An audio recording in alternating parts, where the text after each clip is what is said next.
Today, i-repot ko yung mga plants na galing sa Davao. Ayan.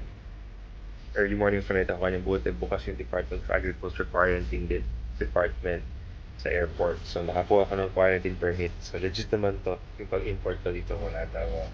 Ganito na sana mabuhay. Fern din na isa. Kutsarita. Philodendron, I think. This one.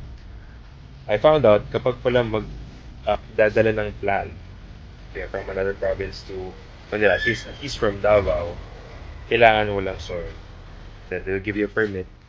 Then check in siya, hindi siya pwedeng hand carry. So learn something new today. So ito mga lumang mga pag-recycle natin.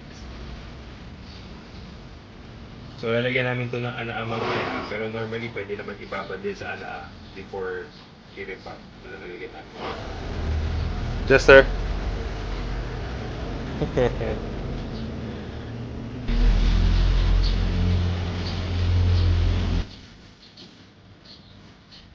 kutsalita. Ano to? Ito inumpisahan ko na. Dahil ko lang kami sa pag-ibig ko na.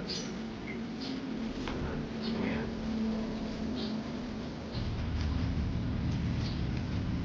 Masilan pa naman yun.